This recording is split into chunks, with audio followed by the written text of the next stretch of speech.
Alright, gather round, you salty cats. Tonight's tale is about a pirate who saw the light, kissed his wicked ways goodbye, and earned himself a pardon from the king and the big man upstairs. I'm talkin' about Benjamin Hornigold, may his sinful soul rest in peace. Like any captain worth his salt, he kicked off his Caribbean career with a single ship, the Mary Ann. And get this, none other than Edward Teach himself was his first mate. Benjamin, he pirated with some serious success. Before long, his little fleet grew to include the 30-gun sloop Ranger, which he promptly made his flagship. That left his boy Teach getting promoted to captain of the Mary Ann, and that dude proved to be one gutsy and ruthless commander. Turns out, tag team in the Caribbean was a smart move. Hornigold's flotilla was snatching up the fattest merchant ships, flour, booze, wine, all that good stuff got hauled back to the pirate Republic of Nassau and turned into cold, hard doubloons and pirate cred. I'm almost certain they had some kind of pirate leaderboard down in Nassau, tracking loot and survival rates. And if they did, I'd bet my tri-corner hat that Hornigold and his crew were sitting right at the top. Speaking of hats. Back in the day, a good pirate couldn't just roll into port with a bunch of swag to make a name for himself. Nope, a good pirate had to be a straight-up weirdo. Not even weirdo, they had to be wild. Off the chain. Totally out there. So, Benjamin and his boys, they grab this random sloop off the coast of Honduras, line up the whole crew on deck, and give them a speech something like, "Sorry, fellas, we got totally hammered last night and in our drunken stupor, we tossed all our hats overboard. So, we're gonna need all your headwear. Don't even think about resistin'. We're talking every single hat you got, and trust me, you don't wanna argue if you wanna live." And what's this in the hold? Whoa, a whole lot of sugar.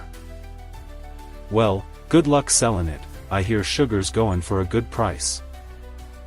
And they just take all the hats and leave, leaving the untouched crew looking at each other on their untouched ship with holds full of untouched cargo. But no hats, though. No compromise there, they took 'em all, not a single one left, savages. Besides the fat loot and the unpredictable shenanigans, a pirate also needed some military street cred. What kind of pirate are you if nobody's scared of you? Hornigold got a little help with that thanks to one particular incident. One time, they jumped a ship that was actually hunting pirates, mistaking it for a regular merchantman. The captain of that ship wasn't expecting that kinda heat, he thought it'd be the other way around. But try explaining to those maniacs that you're a damn Navy man, not a traitor. They chased him all the way to the Quai Sal Banks before he managed to slip away. Afterward, that unlucky pirate hunter figured running from two ships looked kinda weak, so he decided to spice things up a bit. He started telling everyone that Hornigold's fleet was 5 ships strong with at least 350 crew, each guy packing 3 pistols and 2 cutlasses, and the whole operation was led by the devil himself. Just like that, without even trying, he gave Benjamin a seriously scary rep. You know how it is in the Caribbean, just give them a little something to talk about, and the rumors spread like wildfire, growing into some crazy tall tales that ain't got nothing to do with the truth. Yo, you hear about Hornigold? Yeah, that captain with the 5 massive ships. Oh yeah, that dude cruising the Caribbean hitting nothing but pirate hunters? They say he sunk 6 of them last month. Alright, maybe not 6, more like 4, but yeah, that's him. Heard he made a deal with the devil for protection against swords and bullets if he snatches 1,000 hats. Nah, man, I heard an Indian shaman cursed him. You son of a biscuit eater. Get over here. Yeah, my landlubber friends, that's how legends are born in drunken tavern brawls. But legends are legends, and let me remind you that Captain Hornigold wasn't some freebootin' rogue. He was a privateer for His Majesty, a man of unwavering principles, and he tried his best to not mess with the British flag. His crew, naturally, weren't too thrilled about that. See, in the Caribbean, you ain't recruiting Naval Academy grads, you're getting cutthroats hungry for cash and glory. Those kinda guys don't give a damn about your patriotic feelings, the only law they recognize is the law of the strongest. So, sooner or later, something had to give. The crew laid down the ultimatum. The fleet hits any ship they choose, laws and flags be damned. Captain Hornigold refused and got the boot, literally. The next day, he was swinging from the yardarm with a smile. They strung him up like a dog. Wait, hold on, that wasn't him. That was some other poor bastard. Benjamin? They let him keep his ship and the part of the crew that was loyal to him. Edward Teach, with the majority of the crew, went off to be a full-time pirate, terrorizing the seas with his wild antics. 'Cause a good pirate, as we know, has gotta be wild. But that's a whole other story. As luck would have it, right around that time, King George I issued his famous royal proclamation of pardon, saying any pirate who surrendered to any British colonial governor would be forgiven.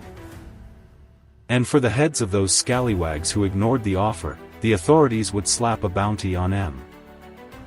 Nobody knows exactly how old Hornigold was at that point, but by Caribbean standards, he was getting up there.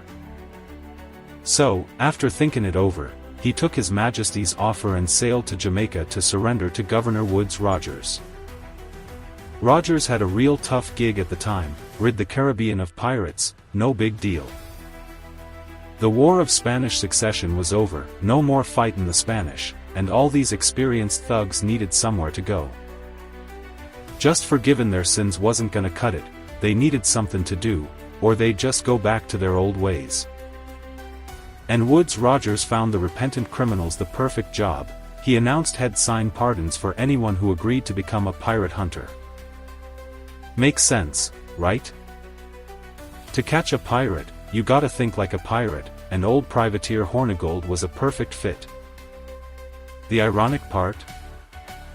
They tasked him with hunting down his former lieutenant and right-hand man, Edward Teach, who was terrorizing the Caribbean at the time and was better known as Blackbeard.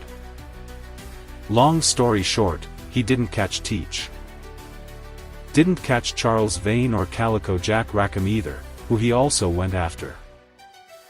But Woodes Rogers noted his privateering principles, his dedication to the Crown, and sent a detailed report to the London Board of Trade. They looked it over and sent back a reply. Benjamin Hornigold was pardoned and, from that moment on, was completely clean in the eyes of the law and the king. And that's how the privateering career of that fine fella ended. He became buddies with Governor Rogers and worked for him, protecting convoys and the coastline. Not exactly retirement, but no more wild shootouts either, more like just doing his duty for the Crown, which had been so loyal to his whole life. In our memory, he'll always be the pirate who knew when to jump ship at the right time. The guy who switched sides but couldn't catch his old buddies. The one who stuck to the law where breaking the law was the norm.